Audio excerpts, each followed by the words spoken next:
Good afternoon to everyone. Excellent ladies and gentlemen. I hope you have a pleasant lunch. I declare the session of the afternoon open. I am Rafael Gómez del Giudice, Vice Minister of Energy of Dominican Republic. And I would like to start by thanking to the President of the Assembly for inviting me to preside over this Ministerial Roundtable. I now invite the Assembly to turn to Agenda Item 12, Ministerial Roundtable of Geopolitics of Energy Security. The Assembly has before its background document with the same title, contained in 8/14/BN/3. This ministerial meeting will be guided by IRENA, upcoming report in the series of the Geopolitics of Energy Transition, offering a new perspective on the changing face of energy security. This report will be shed light on the broad implication of the shift to renewable of energy security, notably increased fashion, geopolitical dynamics, transforming traditional energy trade routes and emerging infrastructure. Again, the backdrop of the climate change. Central to this discussion will be on examination of the evolving pattern of energy trade as the world pivots away from the fossil fuel toward renewable energy. Additionally, the dialogue will be delved into the emergence and significance of the new infrastructure tailored to support renewable energy systems and their connection with the geopolitical landscape. Historically, dominated by the geopolitics of fossil fuel trade on infrastructure. This discussion I am to offer the deepest understanding of how renewable energy is not only resurfacing energy system, but also redefining energy security on the global geopolitical equation. I now invite His Excellency Mr. Hans Olaf Albrecht, Special Envoy of Climate and Security of Minister of Foreign Affairs of Norway, to deliver his opening remarks. Excellent. You have the floor. Thank you, Minister. The issue that we will be discussing here today will actually, in my view, make or break the energy transition. I could sort of summarize it, and the top-line message for our discussion, I think, will be that geopolitics of energy are actually alive and kicking and doing quite well these days. Energy issues, energy security, energy poverty, and just transition are now at the top of the international agenda. And this surge in attention is largely due to the ongoing fuel, food, fertilizer, and financial crisis compounded by Russia's war on Ukraine. This comes on the back of the COVID-19 pandemic. As a result of this, we see increasing volatility in energy markets, increasing debt levels, and major geopolitical shifts, including fragmentation and increasing global distrust. The global energy transformation is a major geopolitical force, and it will actually reconfigure many elements of international politics that have shaped the global system since the Second World War. So this will affect the sources of national power, the process of globalization, relations among great powers.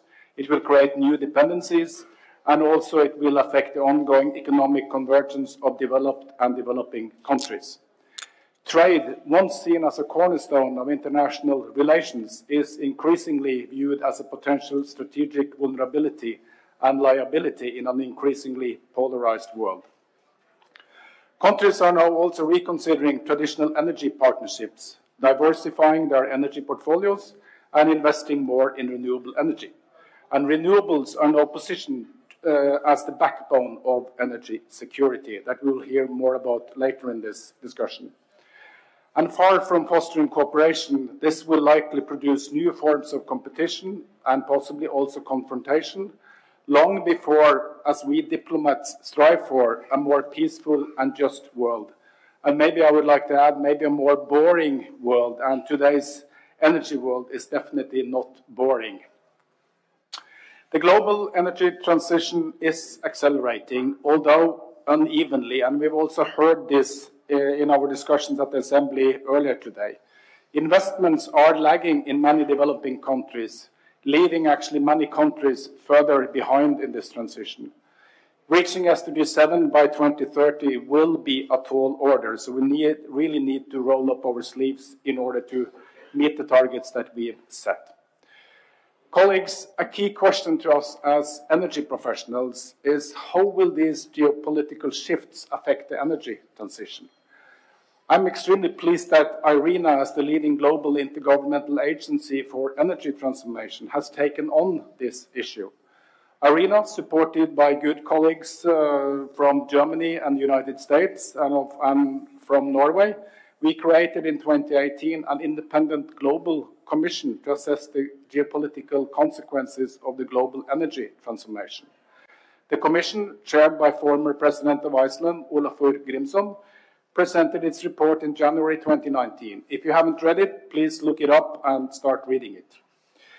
The report was the first comprehensive assessment, and it actually spurred a lot of interest. And I think actually this report also helped us to start filling a library that has been, I would say, almost empty when it comes to the geopolitics of renewables. We've had a lot of books and articles on the geopolitics of fossil fuel, but very little on the geopolitics of renewables. As a result of this, IRENA has set up a work stream. This includes a collaborative platform of the geopolitics of the energy transformation, which is currently co-led by Namibia and Norway. The platform works to provide a deeper understanding of the issues of common interest to members. IRENA has also undertaken analytical deep dives, one on minerals and one on hydrogen. I also recommend you to take a look at those reports. They are sitting on the IRENA website, so please read them. And I think you can even, and one on minerals. I said minerals, sorry. And I think you can pick up the minerals report just outside here. And today, IRENA is launching a report on energy security. And we will hear more about the report in our discussion. As part of the approved work program, IRENA also intends to establish a new commission, what I call Grímsson 2.0, as I call it, to update the work on geopolitics. Colleagues, it's quite clear that the transition to net zero will be turbulent. We need to grapple with the geopolitics of fossil fuel, which has dominated discussion so far, and at the same time deal with the geopolitics of renewables. So the old and the new energy systems will actually overlap, and the transition will also play differently in various contexts. And this will, of course, carry geopolitical risks.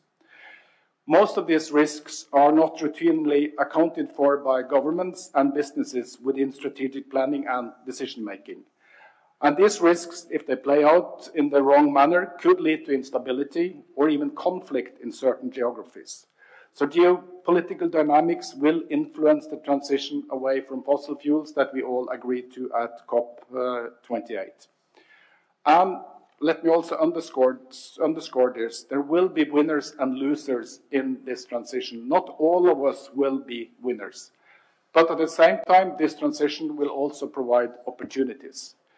If you allow me to paraphrase President Clinton, I would argue that actually it's the political economy stupid. I think he said the economy is stupid when he won the election.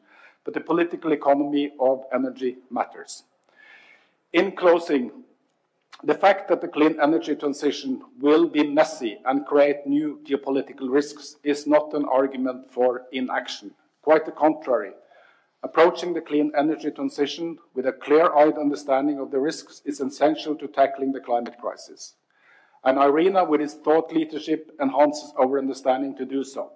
Let me thank, in particular, if you allow me, Francisco, to thank Elizabeth Press and her team for leading these efforts. So keep up the good work. Thank you.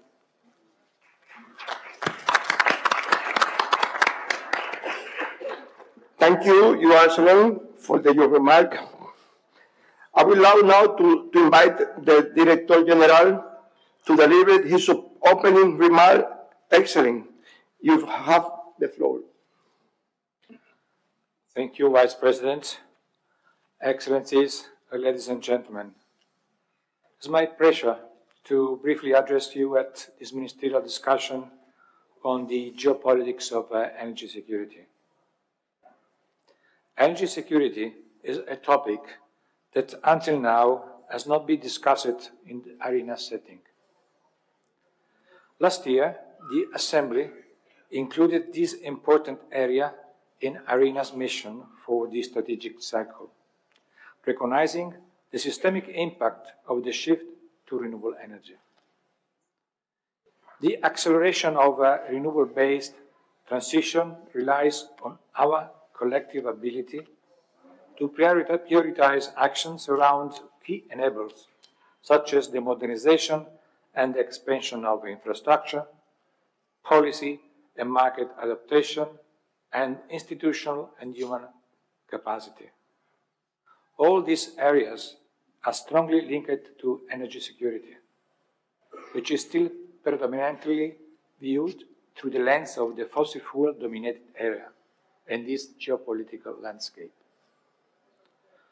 While there is not uniform way the country around the world pursue energy security, it is clear that traditional approaches are insufficient.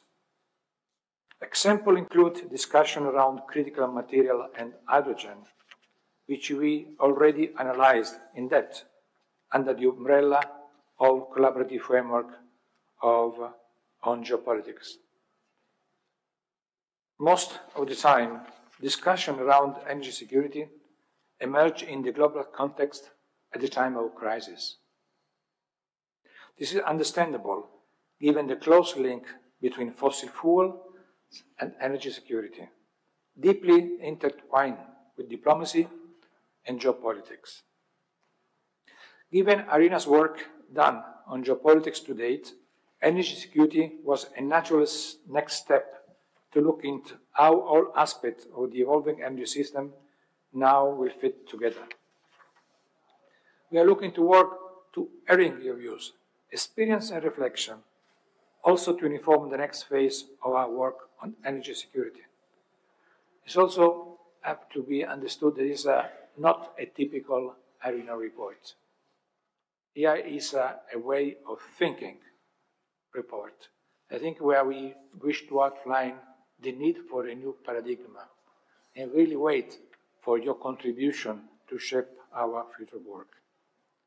And we, with your permission, Mr. Vice President, I will ask Elizabeth Press, Director of Planning and Program Support, who is also leading IRENA's work on geopolitics, to present the key insight from the report. Thank you very much.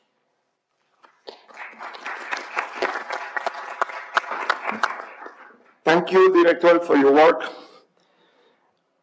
Now I invite Ms. Elizabeth Press, Director of Planning and Programming Support of IRENA, to deliver a setting presentation.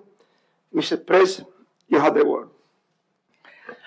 Thank you very much, and it's a real privilege to be able to share with you a few headlines from the report. As the Director General mentioned, it really is a think piece, trying to map out what are the elements that we need to think about as the transition takes hold, as we go towards the new system.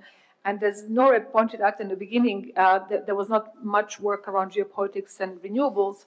What we discovered while working on this report is very, very little about energy security and renewables as well. So there's really a lot of space to work on this, and this is our contribution to the beginning of this debate. Can I have a first slide? Thank you. Just very briefly, I don't want to go into technical details, but just to remind everybody, what we were working on is really what the energy mix will look like under the 1.5 degree scenario of IRENA's that we had in World Energy Transitions Outlook. And the key elements that matter here are really the high electrification, where we are going from fossil fuel dominated system into highly electrified system, which has consequences on how we actually conceptual energy security, and we estimate that the renewable energy share in the mix would go from 16% in 2020 to 77% by 2050. So that's a massive shift. And just to understand the premise from which we were actually analyzing this particular topic. Next slide, please. Thanks. And the part of it is really to understand where we're coming from, and that obviously there's no global definition of energy security. There's certain understandings. Different countries are looking at this from different angle, but it's very there's certain patterns. One, that the work is really industrialized country focused. It focuses on high energy users. So that lens is really narrow in many ways because it leaves much of the world out. The secondly, it's about commodities. It's about commodity trading. It's about how to secure fuels, not services. Then obviously centralized system, thermal plants, big systems that they're now starting to be decentralized with the introduction of renewables.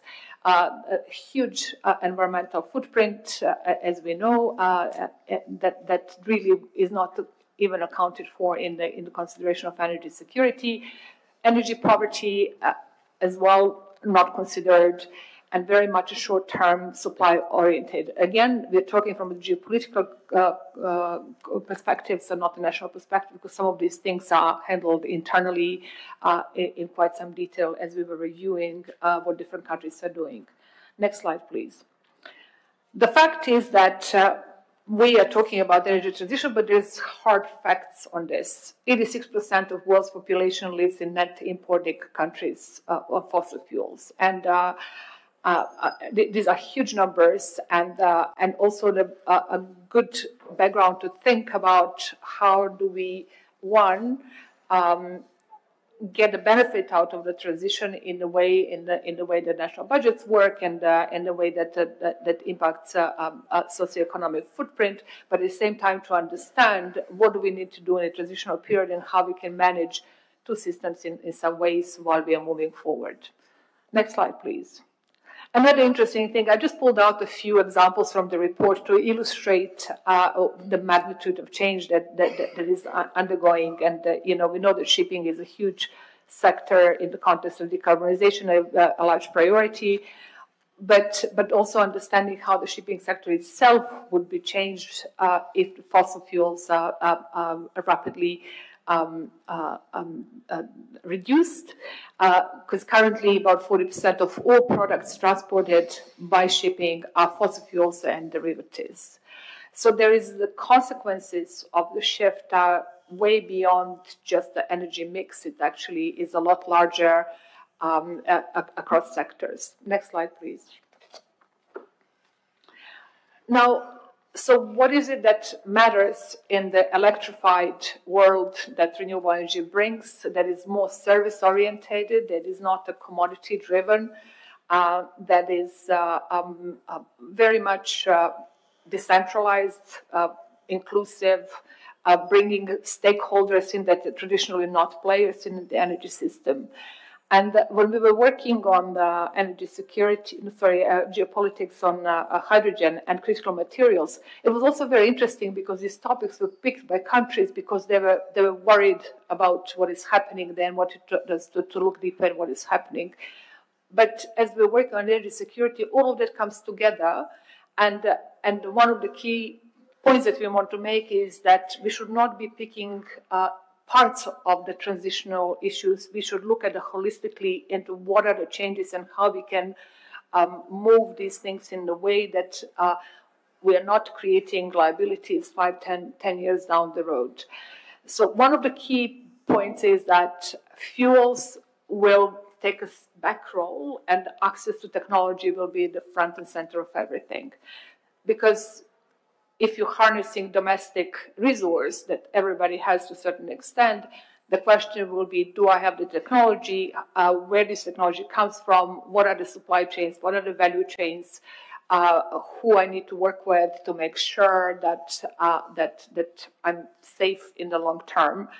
And this is where the point of no country alone can do this comes into play, and it's very important that we have a conversation early on about the diverse and robust supply chains for renewable energy technologies, energy transition technologies. The second part is the infrastructure. As we were talking about cross-border trade, it becomes a lot more important with an electrified system that who is around you and how you can actually gain flexibility and enlarge your market to also introduce not only technology but market solutions. So the infrastructure market starts becoming very, very important, and the angle of flexibility becomes paramount in the electrified system. The demand side of energy security traditionally was not really the centerpiece of everything. We have seen it in recent years in certain parts of the world emerging as one of the measures, but it's a very powerful tool to manage it through efficiency and other measures that come through that side. And, with integrated systems, obviously, that's going to be more and more important. Climate change, what was a little bit surprising when we were working on this was to see how few countries systematically look at climate risks and the long to medium term medium to long term on the impacts of climate change and the weather effects. It happens. Certain countries are doing it and certain companies are doing it, but it's not systemic. And so this is one of the points that we also want to highlight, because we often talk about mitigation, but the adaptation side of the energy system of the future is really paramount, and we need to pay a little bit more attention because this is going to be energy security of the future. And obviously some traditional parts like cybersecurity and infrastructure, physical infrastructure, that remains, it doesn't change. And finally, the human security, both in terms of how the resources come together, what are the competitions, what are the possibilities, what can we draw out of the transitional phase where people actually also participate in the transition, how do we capitalize on that part. Next slide, please. This is just to illustrate, we were trying to find a nice slide to show how many countries have renewable energy. So our team from Global Atlas, they actually put this techno-economic potential of four different renewable energies. And everybody has something. It might not lead to independence. It might not be the self-sufficiency. It might not be even desired, depending on the structure of the region or energy system. But everybody has something, and I think this is one of the really pointed points in this work that the level of control that one can have as we move forward. Next slide, please. I mentioned the infrastructure and the regional integration and cross-border trade that will become incredibly important in the context of electrification and flexibility that markets require. And we right now observe really a concentration of this. You can see in the red bits are the existing interconnectors, and the planned ones are the blue bits. And they kind of stay in the same areas. And I think this is one of the areas where really countries could look more closely and more proactively work on creating regional markets and cross-border connections that can actually facilitate the integration of high share of renewables. Technology solutions exist. There is no issue around that, but it really is the political trust and cooperation that will move this agenda forward. Next slide, please.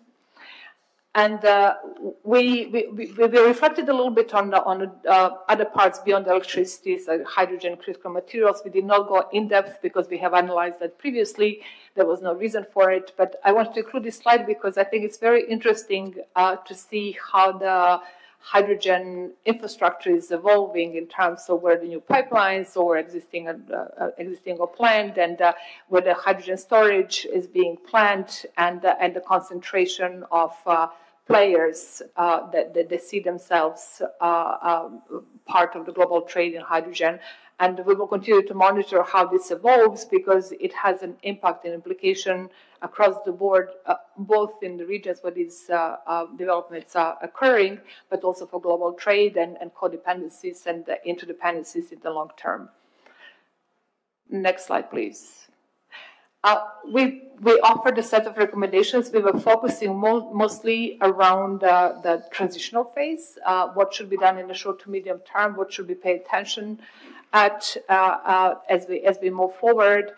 And sort of keeping in mind these areas that we need to pay attention at. How can we use energy security as a framework as well for the investment to go into the right areas, so that we prevent errors, so that we're not making large investment decisions in the way that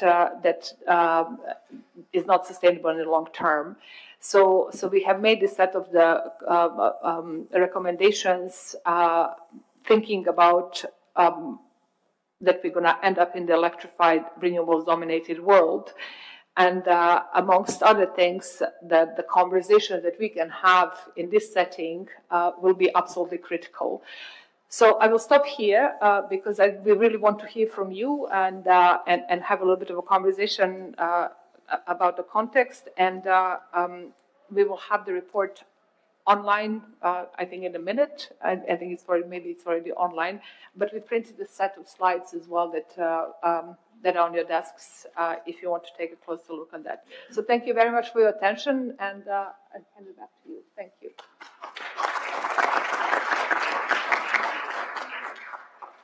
Thank you, Ms. Press, for this insightful presentation. I think it was very good and very important.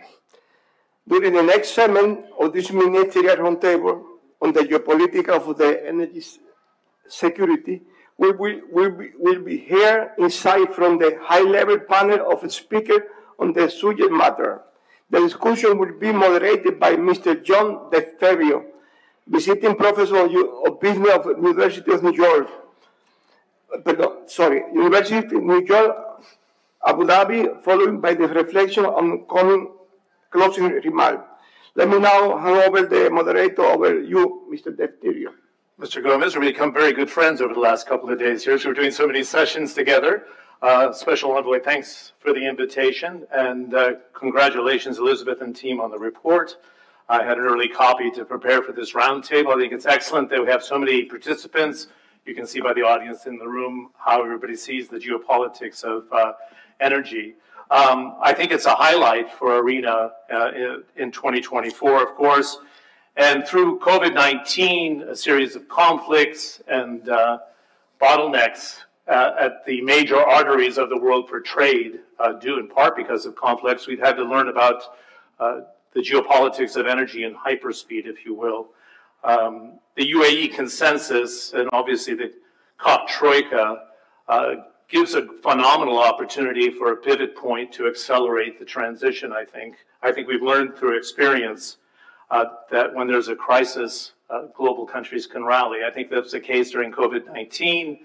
This certainly was the case when I covered the global financial crisis for CNN in 2008 to 2011. And I think it's obviously been the case over the last 3 years when conflicts shut out a lot of supplies and governments had to be nimble and they had to think beyond their borders at the same time. It will take a global moonshot, of course, to try to stay on track for 1.5 degrees centigrade. Everybody's seen the reports.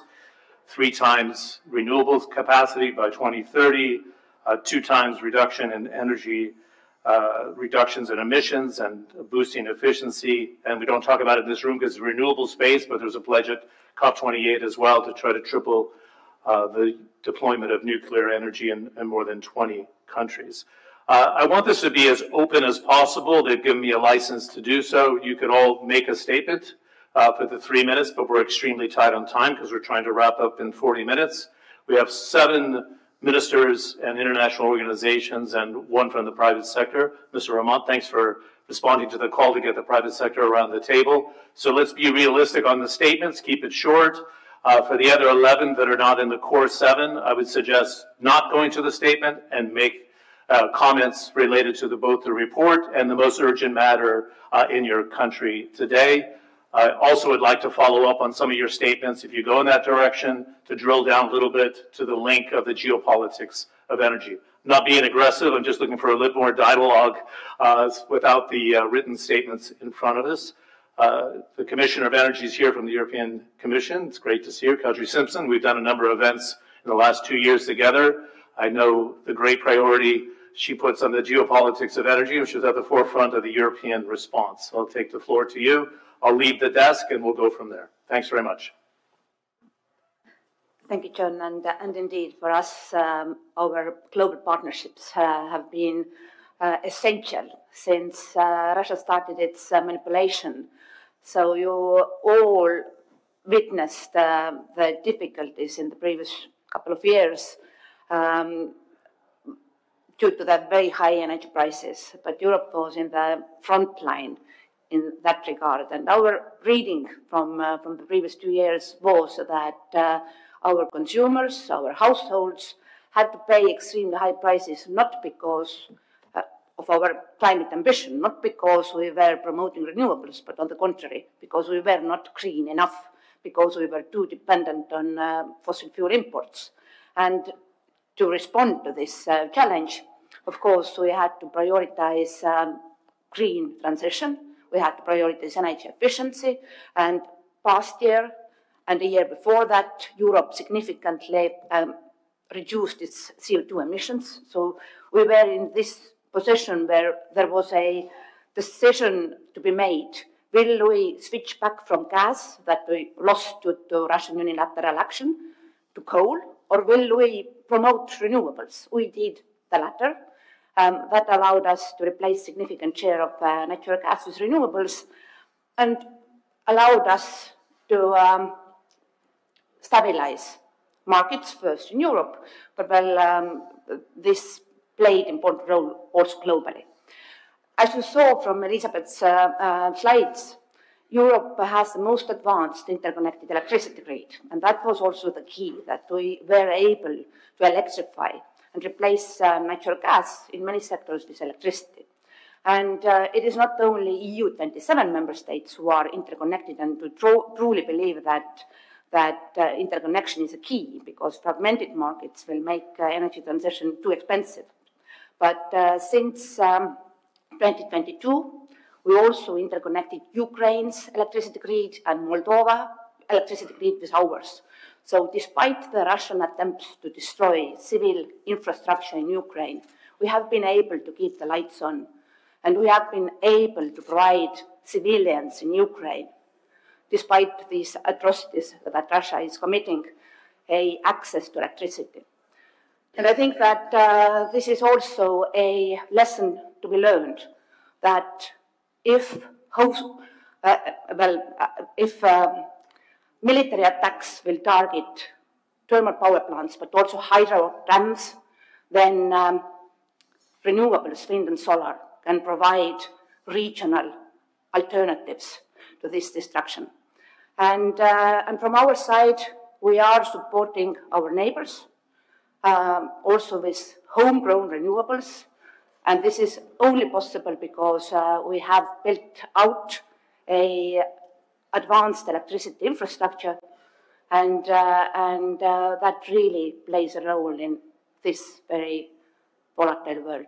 Great. Thank you for collaborating here on this, on scrapping the statement. Just a quick follow-up, if I may, a 1-minute answer.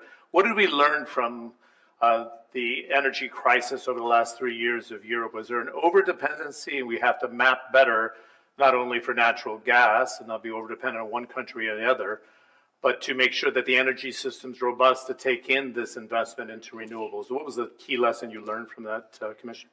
I think that for Europeans, the biggest success was that due to this manipulation, our local communities and individuals felt that they can take the responsibility. They can install rooftop solar panels. They can support the permitting process in their near neighborhood to build new wind farms. And they can, by doing so, take care of our security of supply. So last year, we brought online 70 gigawatts of new renewables within 1 year. And across Europe, 3 million heat pumps were installed. So that was an action from grassroots, and that allows our governments to fast-track renewables even further. And in this regard, I think that it is very important that all major global players, We'll also invest some of the public funds, like Europeans did with our Next Generation EU funds, for research and innovation, because by doing so, by bringing down the cost for new technology, we will make it affordable across the globe. Great, thanks very much for that. And Ms. Press' report you singled out, I'm glad you grabbed that slide. 112 to 116 countries are net importers, whether it's oil, natural gas, or coal, so there's great dependency. I've covered energy for 30 years for CNN and know it well. The reality is demand for oil is over 100 million barrels a day, and we see natural gas demand, if you look at the forecast, rising 50% to 2040 alone. So there's a major transition underway. I've had a great opportunity to go to Korea on a number of occasions. I've seen the industrial growth over the last 50 years. Both South Korea and the UAE hold the mantle for having the fastest industrial development of any country from zero to where you are today. Mr. Young Kyung-rok, and it's interesting, you have trade, industry, and energy under the one umbrella because they're so intertwined. You are a major importer. How do you handle the geopolitics of energy with the uncertainty around Taiwan, but also your transition to renewable energy? Please turn on your mic. Thanks very much. To your disappointment, I'd like to talk something different. I was thinking about, by listening to the presentation, I was thinking about the cooperation between international organizations is really important. That's what I was thinking. And I mean, for example, World Bank and IMF can also tackle this issue by analyzing what is the impact on macroeconomic indicators of energy security issue as well. And World Trade Organization can discuss what is the relation between trade and energy security issue. And maybe international energy agencies, including IRENA and IEA, can do their own parts. And for example, I mean, regional international banks will do their own parts. And maybe very political international organizations like United Nations can also discuss about this one. So maybe we can come up with a big event so that many different international organizations can take part their own jobs. That's what I was thinking. And maybe I'm going to think about how I can answer your question. Right? I'm little left.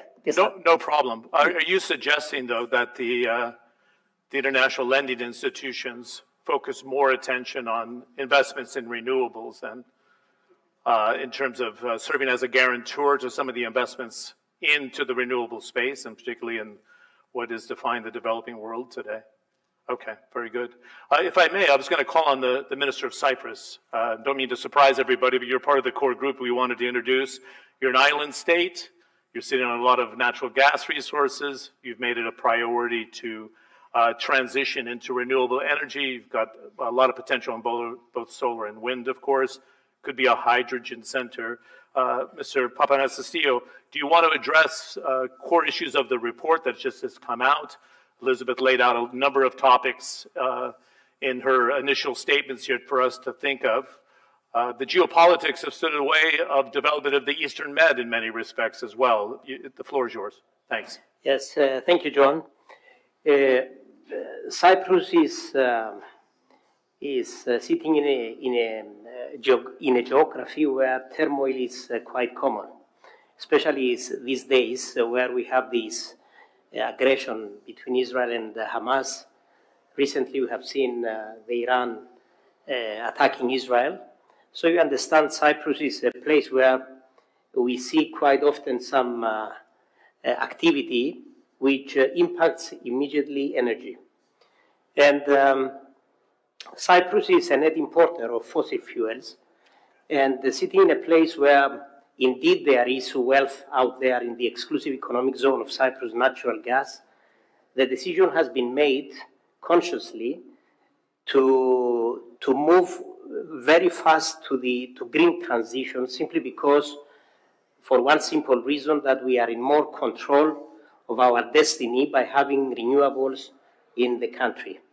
And definitely what we see is that natural gas, even if it's nearby and the discoveries which they are in our exclusive economic zone, they are not totally in our control. It's a country which is small. It doesn't have any military presence. You understand there is quite some interest of natural gas in the Eastern Mediterranean. So the decision has been made that renewables is the way forward. And indeed, we managed very well over the last few years. We see quite some increase of the use of renewables, as currently we have renewables which are in excess of half the requirements of the country in terms of megawatts. However, because the grids, they are not there, and the smart grids, I mean, we cannot handle the full, we cannot get the full, let's say, use of the generation from renewables. And indeed, during spring and autumn, we have certain curtailments. And as currently, I mean, in April, we expect it to be 70% curtailment.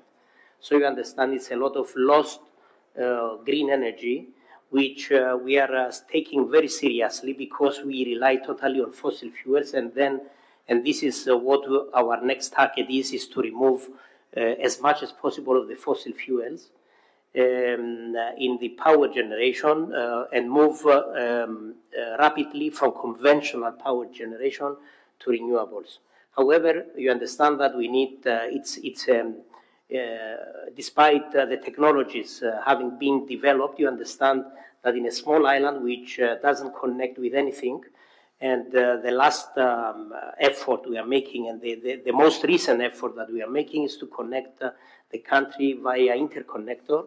And this interconnector, which the new name is Great Sea Interconnector, connects Israel, Cyprus, and Crete, which means that Cyprus will be connected with Europe.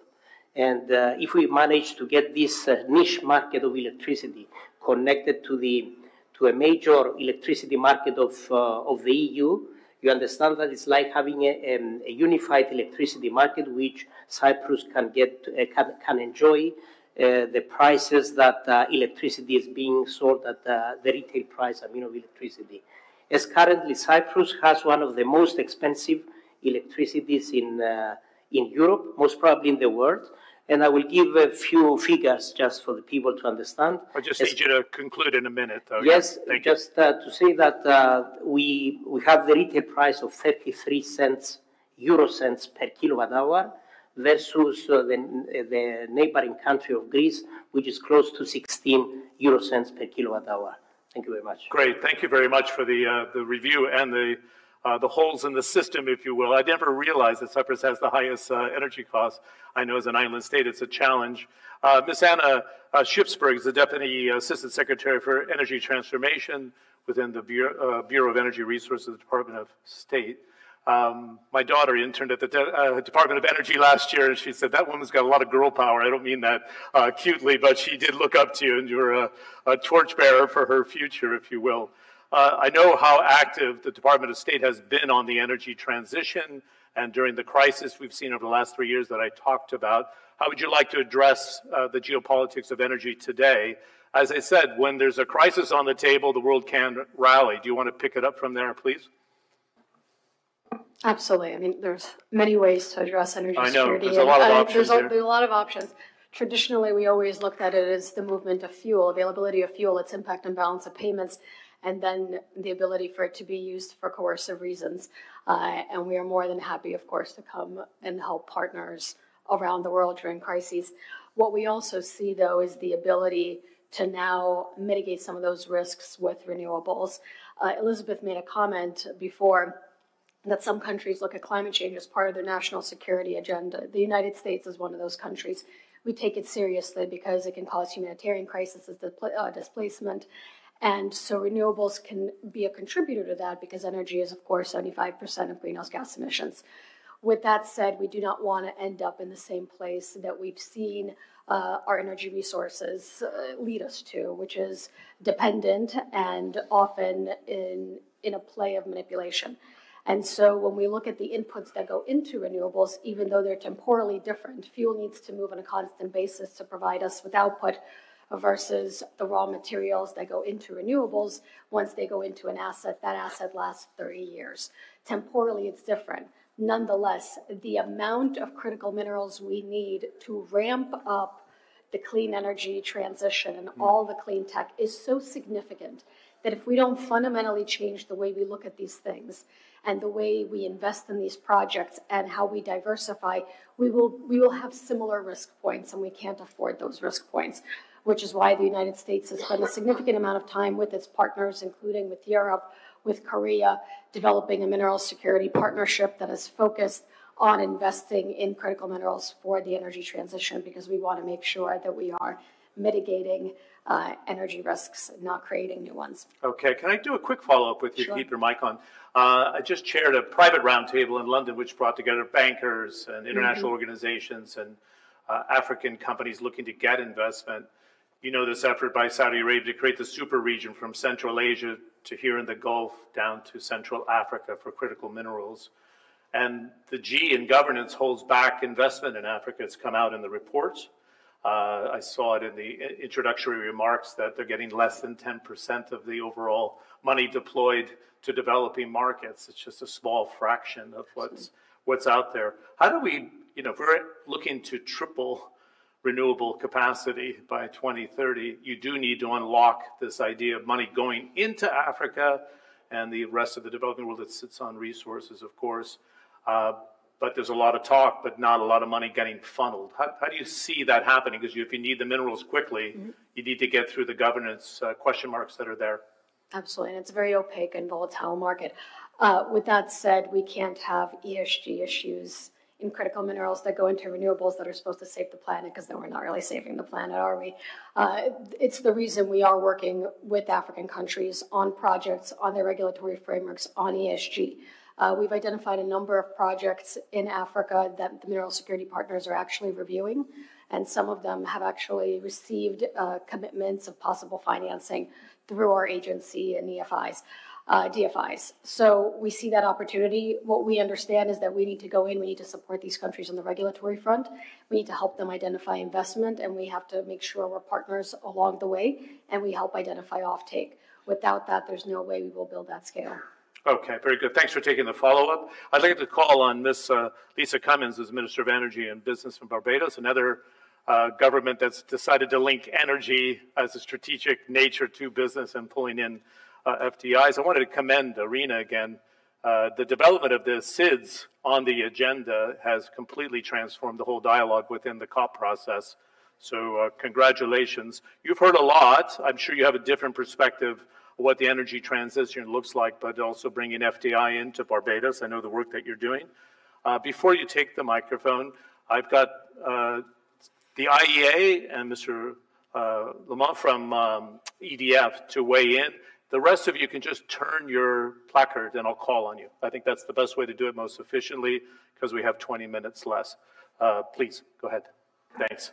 Thank you very much. And it really has been interesting listening to the colleagues in the geopolitics of this. Is perhaps real for all of us in very different ways. I want to start by perhaps giving you a context for numbers. And my colleague earlier, when they spoke from Korea, you raised the question about fossil fuel importation. And I want to start with numbers there deliberately to be able to put into context what a transition for an island like Barbados is.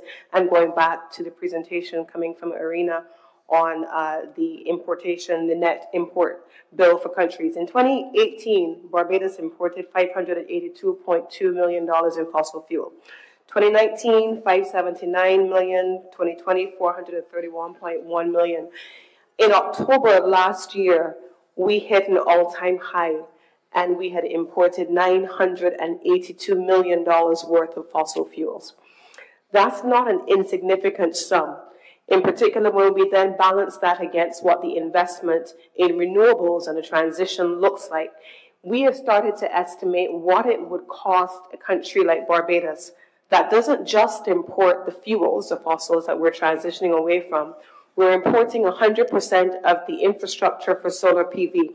We're importing 100% of the storage that is going to be required to support the intermittent nature of renewables. we're importing in some instances a lot of the skills and the capacity to be able to facilitate our transition.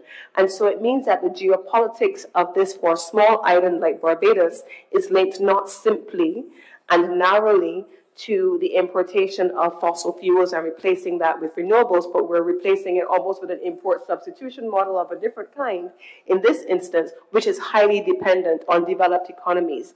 And it is the reason why Barbados has, in fact, absolutely linked this conversation to our development, to access to finance, the relationship with financial institutions, international financial institutions, and of course the relationship between blended finance, which we have now begun to evolve to move beyond access to equity financing from investment, debt financing from international financial institutions, but also grant capital to be able to reduce the cost of electricity given the net import basis on which our economies are based and the vulnerabilities of countries like ours, which are highly dependent on technologies and the evolution of other countries to be able to fund and finance and advance our own energy transition. Okay, good. Just really quickly in the follow-up, with the spirit of the COP28 and the UAE consensus, they laid out a loss and damage fund and the architecture and the contributions of nearly $800 million. This ability to try to set up a structure that unlocks funding for the developing countries, such as yourself. Do you think it's the real deal, and are we starting to see movements that support it? Well, we've waited for a long time for there to even be consensus around the establishment of a loss and damage fund. And so that alone in COP28 was a significant movement for us, and we were very supportive of that. Barbados then, led by our Prime Minister, Mia Motley, would have spent a lot of time working along with other countries to be able to bring them to the table. Now, in terms of the implementation, that's where the real work begins. And as we've seen in the UAE consensus, that's really the fine work that is underway as we speak. And so we talked about the weather here yesterday, for example, and it was funny. I was sitting last night in the Women in Diplomacy event with two of my colleagues from Dominica and St. Vincent and Grenada, countries that have had climate events. And so we were all having this conversation around how different countries at different levels of development navigate climate crises and what the implications of an event like yesterday would have been for small countries like ours. That's where the loss and damage fund comes in, and that's where our advocacy must be centered. Good. I was going to say, I've been moderating panels for 25 years. The first time I had to call one short because of a flood. Internal flooding, actually. Never thought we could have that, right? That was a surprise, and it happened quickly. When the audience started to leave, I knew we had to kind of change tact. That was the order of the day. The Deputy Director of the IEA is here with us, Mary Bruce Warlick. I've had a chance to work with the Executive Director on a number of different occasions. You've been on the forefront of trying to pull together that research on the energy transition. How does it dovetail with geopolitics? I wanted to leave you some gaps to do as others have done to figure out the pathway we should be addressing here. Then we'll go to Switzerland and Spain next. Please, thanks. Great. Well, I just want to say thank you so much to IRENA for the opportunity to contribute to this discussion, and also taking the initiative to have a discussion specifically on this topic. As you know, energy security has really been very much the founding mission of the IEA from the very beginning. It's the heart and soul, really, of what we do in terms of looking at our energy systems, both traditional and new. And obviously, with the energy transition, we have new security issues to take a close look at. And, as Commissioner Simpson has said, I think there's the last 2 years have really made it quite clear how important it is for us to be continuing to look closely at these issues, both in terms of diversification, of course, which I think Europe has done such a good job of, but also of really doubling down on accelerating the energy transition and our continued investment in renewables. Our ministers at our ministerial in February made a number of points on this topic, and among other things, made the points that energy and climate security are inextricably linked, and clean energy transitions ensure energy security. And so that's what I think we all really very much need to focus on. I think it's quite clear, of course, many of the advantages that renewables and investment in renewables is bringing to our people and our planet, of course, in terms of the reduction of emissions and meeting our climate goals. But as Elizabeth showed in that fine map that she showed, a little bit earlier, renewable resources are really spread out all around the world. And so in a lot of senses, those resources are providing a really good geographically broad opportunity for countries to invest. And the more and more that is invested in solar PV and onshore wind, for example, new jobs are being created.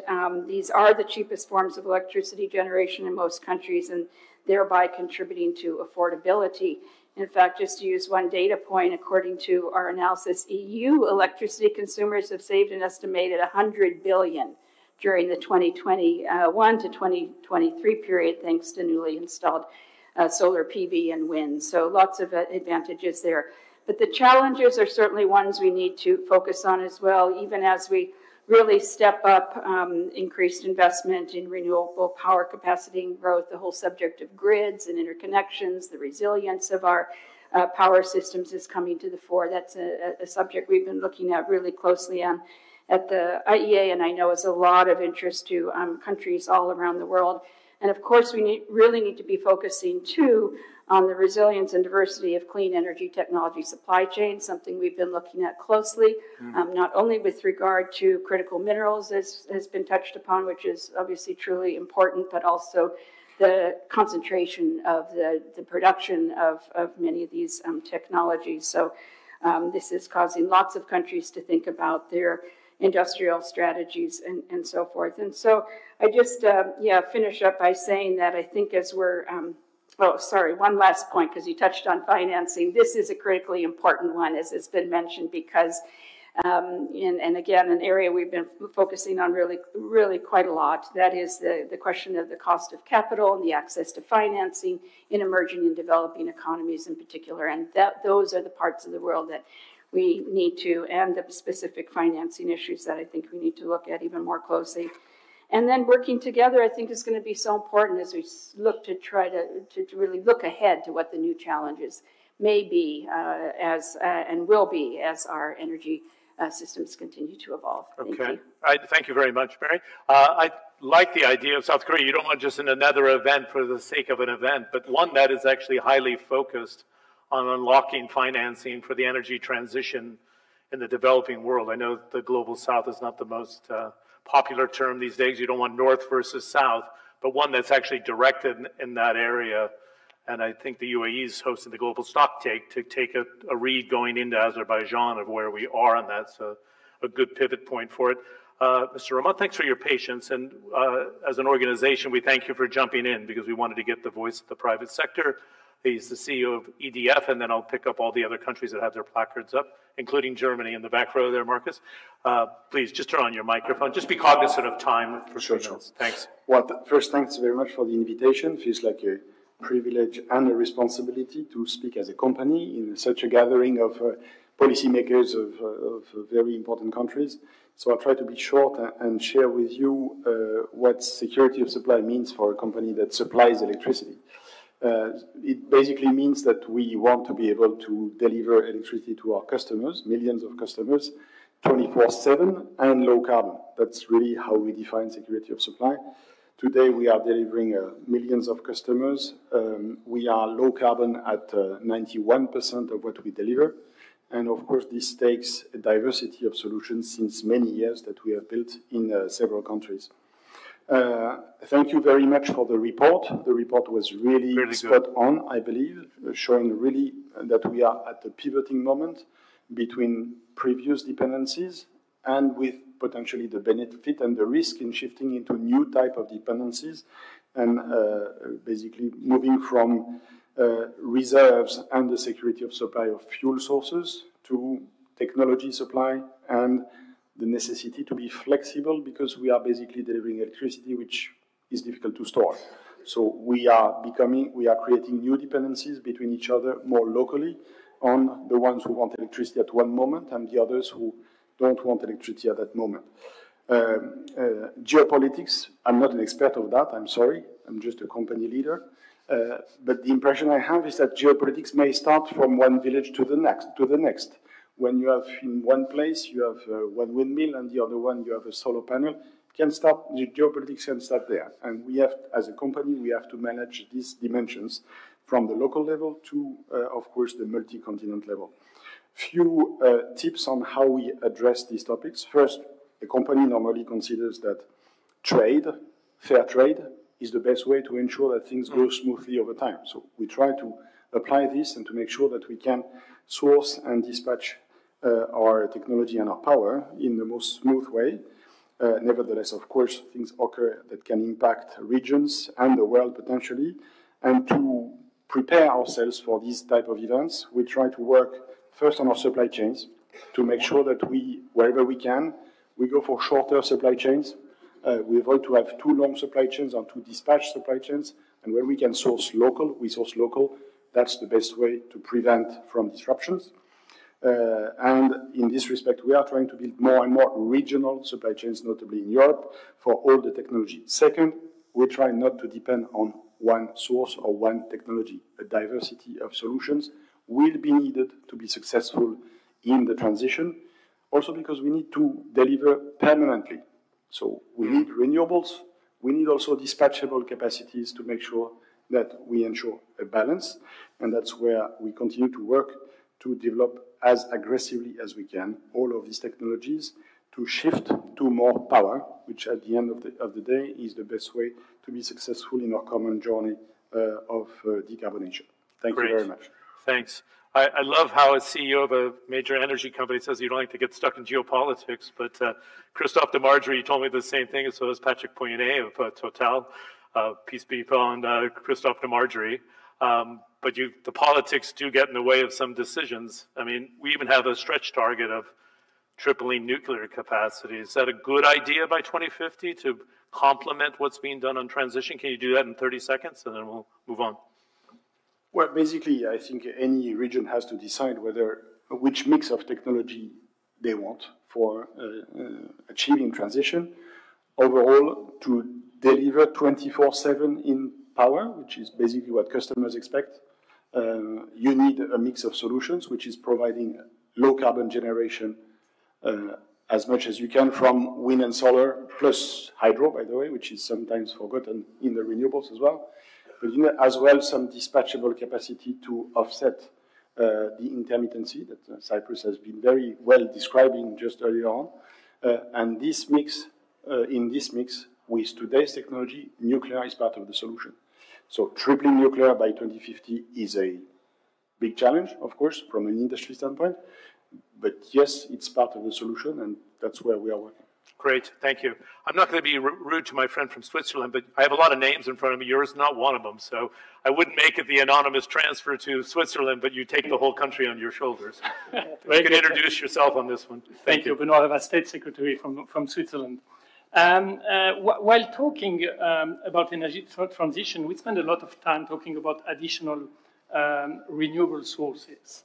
But let's not forget the infrastructure. And Elizabeth mentioned in her presentation the traditional approach favoring large-scale centralized systems. But what we will face now is the challenge of combining large-scale centralized systems with distributed generation and flexibility, use of flexibility. And this will need additional investment, large investment, resources also, and also the challenge of making all the system much more smarter in order to tackle the challenges also for cybersecurity. So the challenges are broader than the addition of renewable sources in our system. Thank you very much for that. I'd like to call on the Deputy Minister of Energy, His Excellency Mr. Pavel Smitans. I've had a chance to interview Mr. Novak many times during the crisis, during the OPEC, non-OPEC plus meetings when COVID-19 kicked in. I was chasing him down the street and he did talk to us, so which was a good thing. What would you like to add? Just be aware of time. I assume you're going to go into English. Is that okay? Я буду докладывать по-русски, а мой коллега из посольства нашего посольства. To translate. Okay, just be hard and fast on 3 minutes, otherwise I'll need to intervene. Thank you very much. Спасибо. Да, 3 минуты просто, коротко. Окей. Ну, я не хотел бы политизировать свое выступление. Спасибо большое. И постараюсь поделиться опытом в проектировании развития энергосистемы, электросистемы Российской Федерации. First of all, I would not like to politicize my speech, and let me focus mostly on the experience on development of the energy networks of Russia.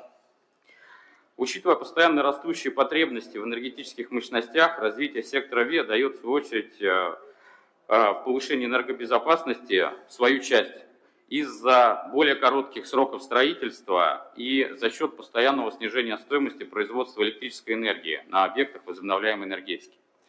Taking into account the permanently growing requirements and demands in the energy capacity, the development of renewable sector makes its contributions toward the building up of energy security thanks to the shorter term periods of construction and permanent increase in the cost of production of the electric power on the capacities of the renewable energy. Понимая, что технологии солнечной ветровой генерации более зависимы от переменных метеорологических параметров, чем традиционная генерация, мы уделяем достаточное внимание построению эффективной системы прогнозирования выработки электроэнергии таких объектов и их размещению в энергосистеме с учетом технологических возможностей, топологии сети и имеющихся резервирующих мощностей. As far as solar generation and wind generation are more dependable on the changing meteorological parameters than traditional generation of energy, we pay more attention to more precise building of the generation system and networks, trying to predict the production of electric energy of such an objects, and to position the energy networks, taking into consideration all the technological specialities and networks in general, and also taking into account the capabilities of power reserves. Okay, excuse me for a second. Because of time, and I don't mean to be rude whatsoever, just one more minute. Okay. So do you want to give concluding remarks for the translator, please, or interpreter? Okay. Thanks very much. В настоящее время в России в части участия технического регулятора, системного оператора, будет применяться комплексный подход и оценка в целях территориального долгосрочного планирования при размещении объектов ВИА. And currently, with the participation of related regulating authority in Russia, we will follow the complex approach in assessment and planning the position of energy production capacities for renewables.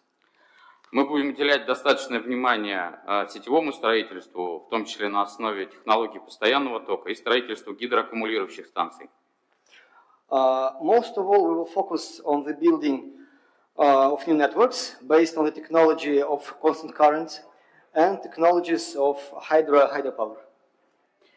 В этой связи важное значение имеет просветительская работа IRENA по подготовке информационно-аналитических материалов. И, мне кажется, это оказывает большую помощь. Мы готовы участвовать в этом диалоге, предоставлять материалы. Спасибо за внимание. And in this case, we also like to make a stress on the awareness-raising activities by IRENA, which is very helpful for the assisting in the trends of energy transition and promotion of renewables. We are ready to join this work as well, and thank you for the attention. Надеюсь, я справился. I hope that I managed just to be on time. Even with the interpreter, you did well. Yeah, thank you very much. Даже с переводчиком всего. Appreciate it. Thank you. Thanks. I'm going to call on His Excellency José Manuel Albanés Bueno, the Minister of Foreign Affairs from Spain. You've been very patient. I saw you put your placard down. We'd love to hear from you. Thank you. I feel very humble among so many ministers. I'm simply the ambassador of Spain to the UAE. Oh, okay, good. I will tell my minister that don't I was go back. promoted. I hope I'm not getting you fired. From the start, I wanted to... You can blame it on IRENA and John Defterios on this one. Thank you. I wanted to start by recording that over the years, Spain has greatly profited from the EU common policies and actions on the energy transition and the fight against climate change in a Team Europe approach. And I think it is very important if I can make 3 or 4 comments on factors for international energy security from our perspective. First is a decisive and systematic commitment to the implementation of renewable technologies in the energy matrix. This is what Spain has been doing for years.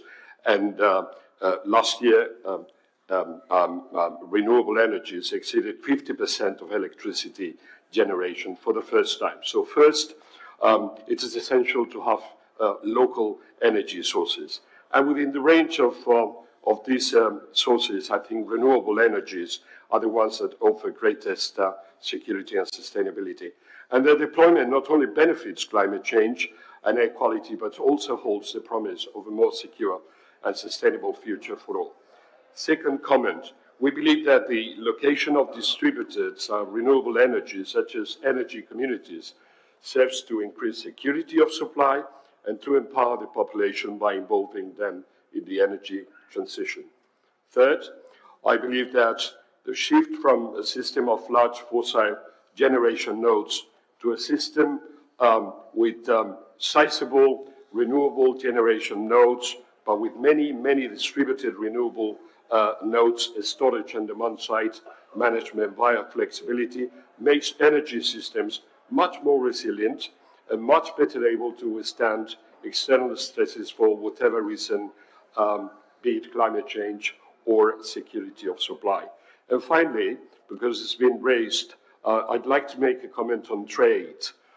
In this globalized world, Europe and of course Spain are very dependent on international trade. And I think we must consider the future of these exchanges in the field of energy transition as we move forward as an opportunity for the future. And we believe that there are opportunities for all actors, those who currently play a vital role in the energy industry, but also those who have traditionally had to import practically 100% of our energy consumption, and who, as is the case of Spain, have been building a green economy sector with optimal results in terms of technology and efficiency. And I say this because I think we can all contribute through the transfer of technologies and knowledge to improving the collective green security to which we aspire. I try to be brief. That was very direct. Thank you. You can take that for your promotion up to the next level. I'm glad you brought up trade because they had the WTO Ministerial after COP28 here with Dr. Thani Zayudi in the UAE to try to make the link to the energy transition, making sure that the trade supply chains don't get bottlenecked like we had during COVID-19. Are we going to go till 4:15? We're good. Got the green light to do that. Wanted to call on His Excellency from Italy, Francesco Covaro. If you're standing in for somebody else and I don't know, I'm not taking a hit this time. So don't worry. Please go, and then we go to Germany after, and then to Estonia. Thank you. And thanks, John, because you are a university professor. I am a university professor too. So normally I am in the middle of politicians and diplomats. So I always underscore I'm a visiting professor, but I practiced for 35 years, so they gave me a license to do it. Thanks. So I would like to start with the sentence of Churchill that, as you know, said, never let a crisis go to waste. He added good. This is not a good crisis. We are in a big energy crisis after the Russian invasion of Ukraine. But thanks to this situation, we understood that our countries are not independent and resilient from this point of view.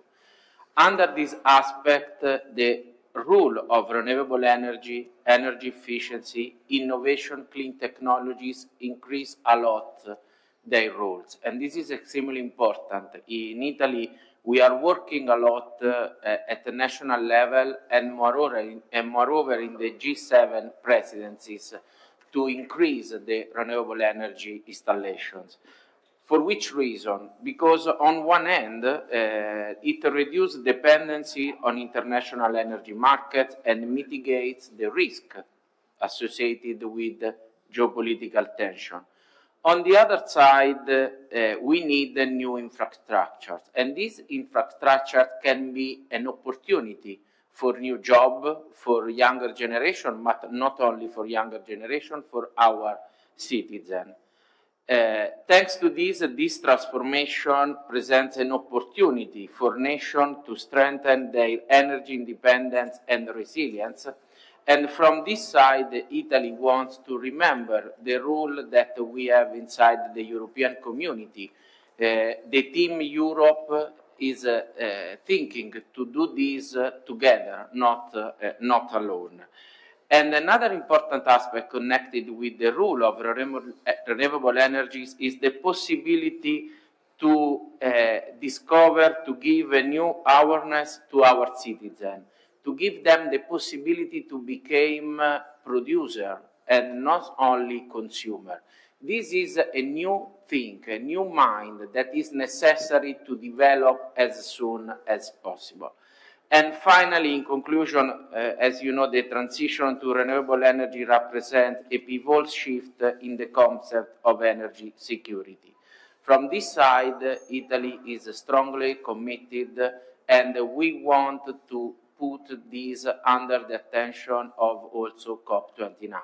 Thanks. Thank you very much, Mr. Cavaro. Marcus, thanks for being patient, and I got to give the Patience Award to the man who's sitting next to me at the head table. I didn't realize our Belgian representative was right behind me the whole time. He's probably wondering I have his back to him. Please. And then we'll go to Belgium and Estonia. Thank you. Yeah, thank you, John. And first of all, thank you to IRENA for the new report.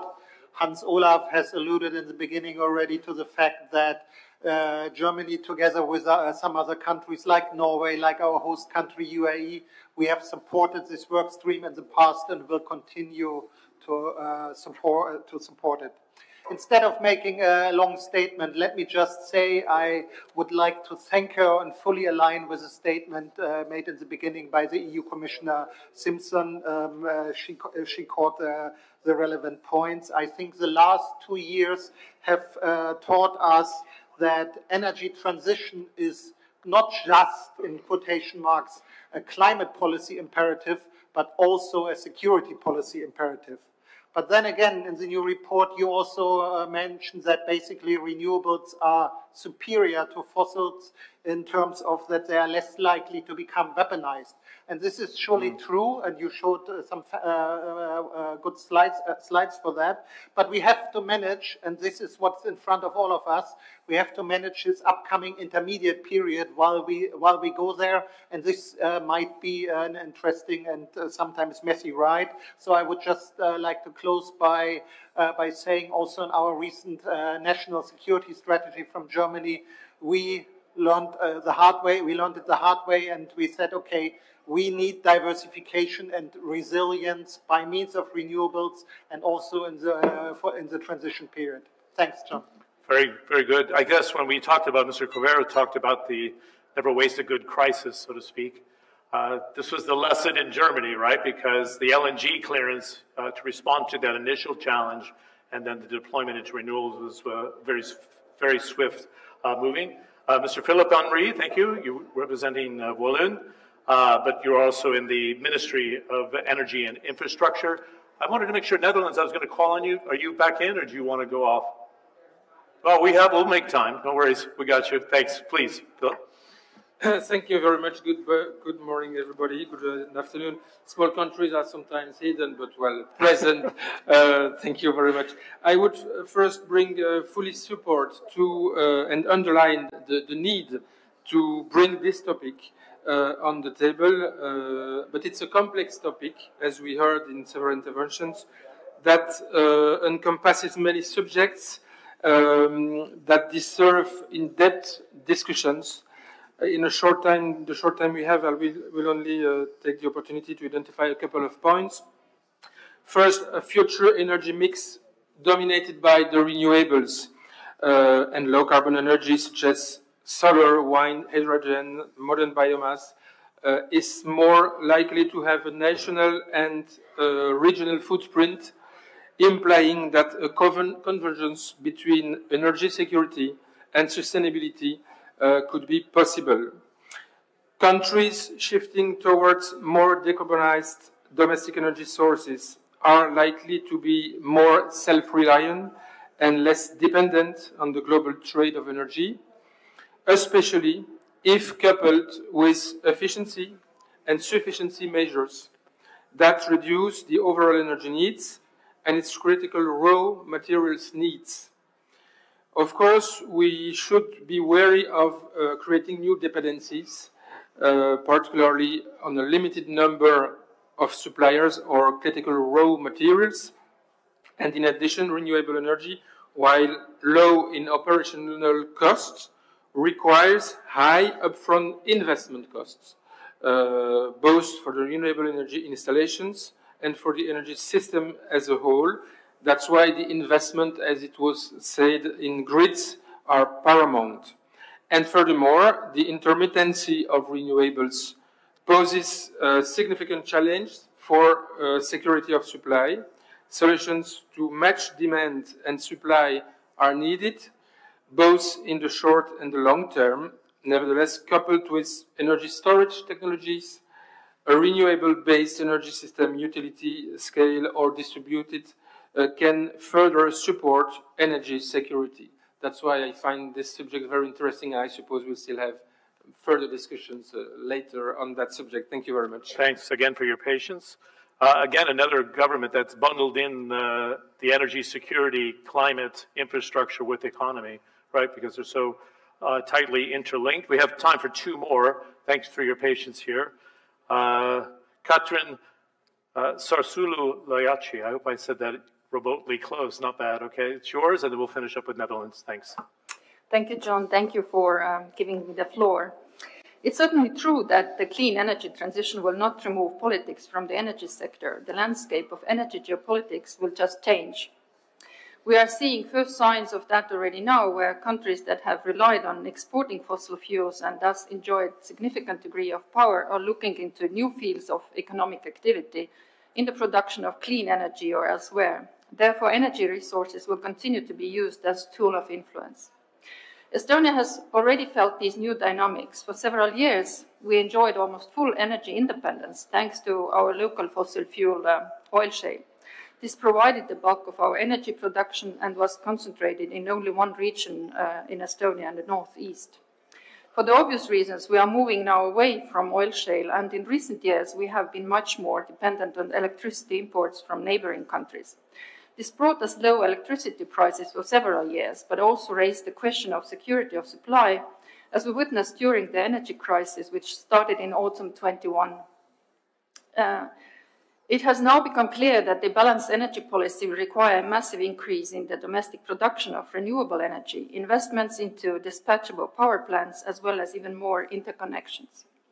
Russia's war of aggression in Ukraine intensified the need for change. Until the winter of 22, Estonia received up to 85% of our natural gas from Russia.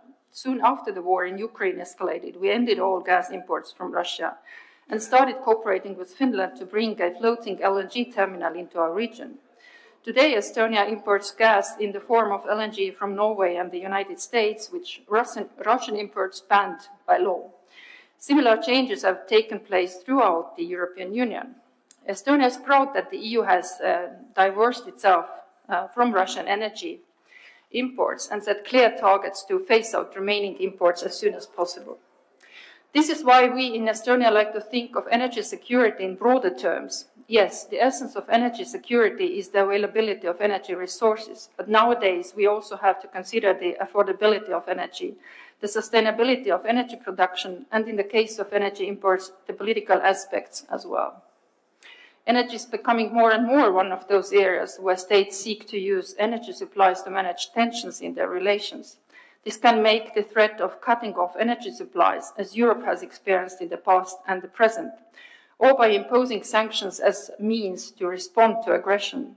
This needs to be tackled step by step. The way out of fossil fuel dependence cannot only be a diversification of sources, which does have a very important role in managing the transition, but the ultimate solution needs to be renewable energy as the dominant in our energy systems. Finally, the increase in wind and solar energy will also require new infrastructures, including undersea connections. Estonia and Finland have quite recently experienced the outage of the Baltic-Connector gas pipeline, which once again demonstrated the need to make critical infrastructure more resilient. As future energy systems will be much more decentralized than now, and not every single connection can be manned with 24/7 surveillance, we would welcome if IRENA could in the future present some practically viable solutions to boost the resilience of energy infrastructure. And one last point, in the future energy system, we will need to better tackle energy poverty. According to the latest figures, more than 40% of people in Africa don't have access to electricity, most of them in sub-Saharan countries. We should make universal access to electricity and clean cooking a priority issue during the clean energy transition and find ways in IRENA to support that goal. I thank you. Thank you very much, Karen.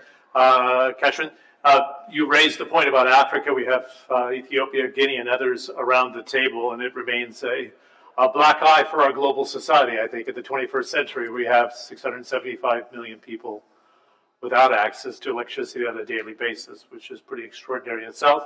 Mr. Frederik Wisselink is the energy envoy for the Ministry of Economic Affairs and Climate Policy for the Netherlands. I'll be at the World Energy Council in Rotterdam. I'm sure I'll see you there. Please, you have the last remarks, and then we'll pass it to Mr. Gomez to conclude. Thanks. Thank John for guiding this discussion. Really was. Okay.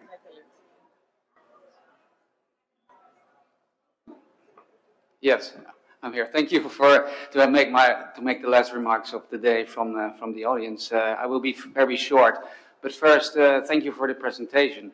I was watching it, and well, it gives me some hope to the comparison with the fossil fuel area and the renewable area we are entering in, or in the middle of.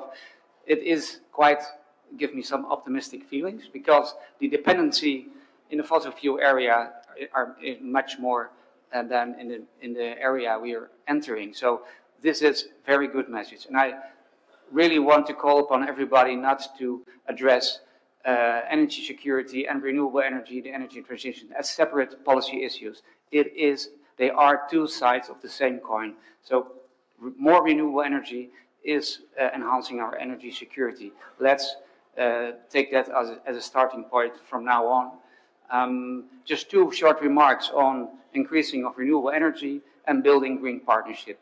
Well, increasing renewable energy, we all are on that road. Building green partnerships across the world is the next step. We have to create new partnerships. They are more equally divided across all regions in the world.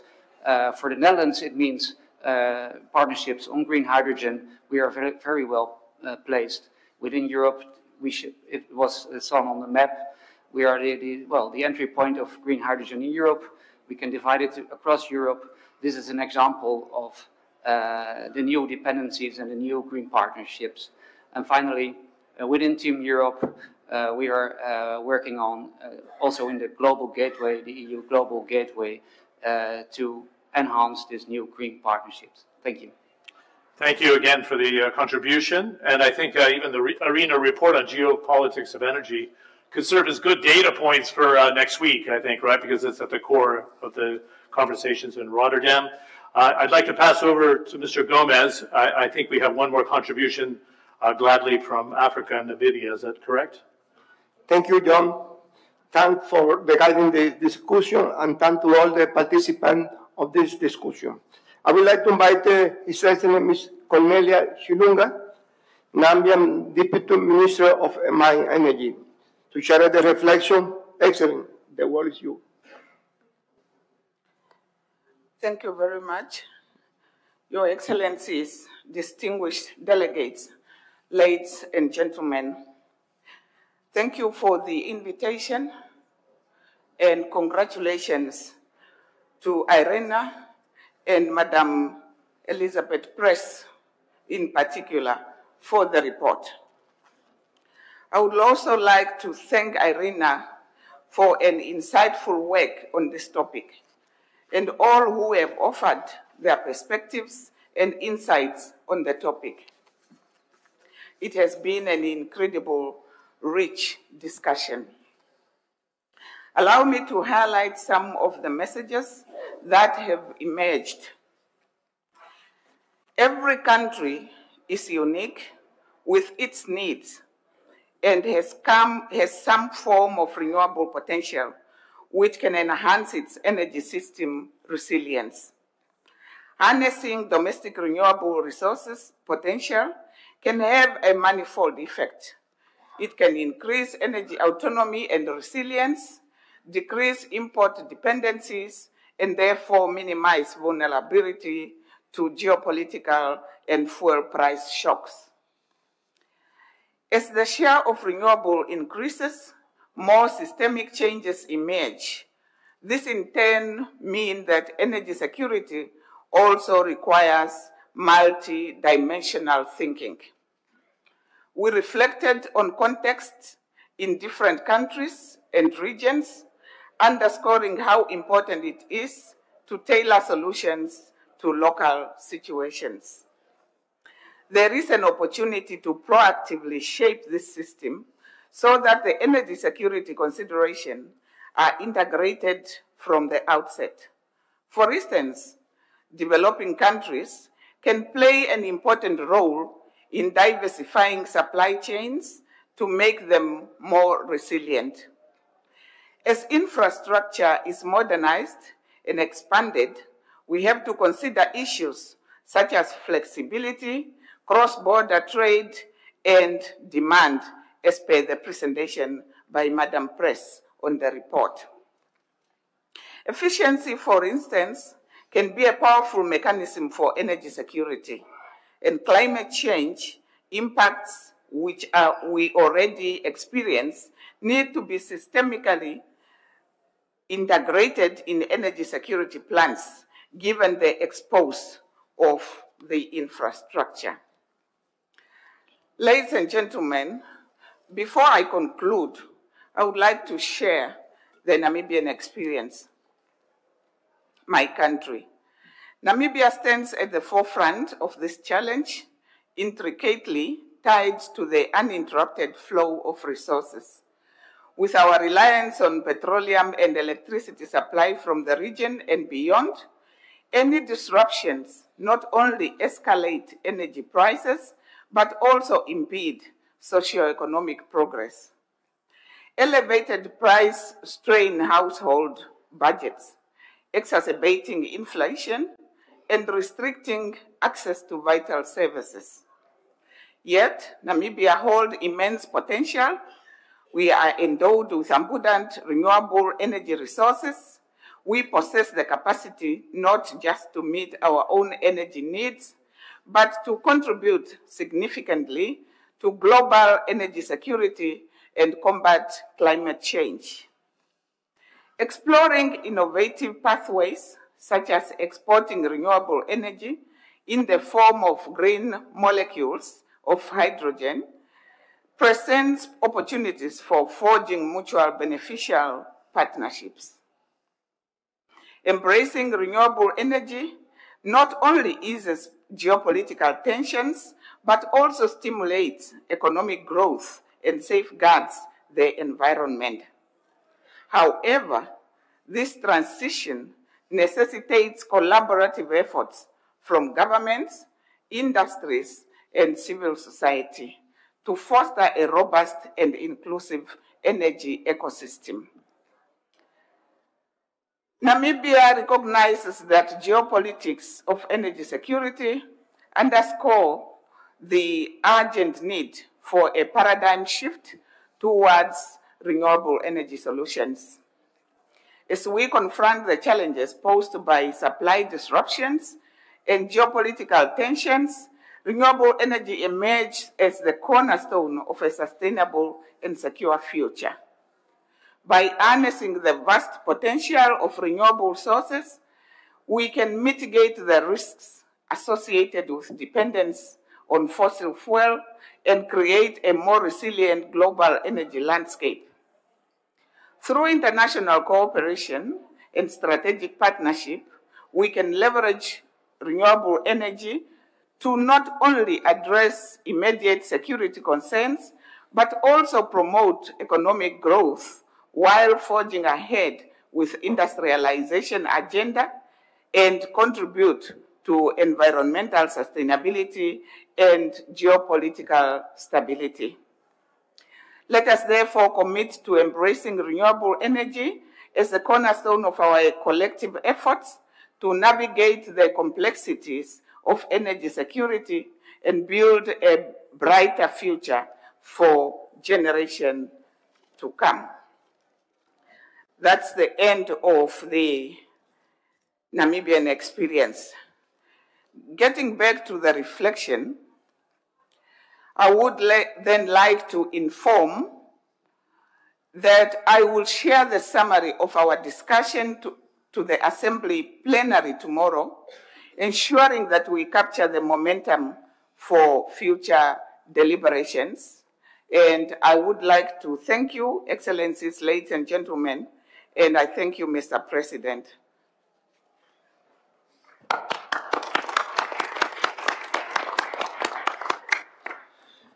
Thank you, Your Excellency, for the reflection. Thank you for all for the positive and constructive dialogue. This concludes our consideration of Agenda 12. Thank you.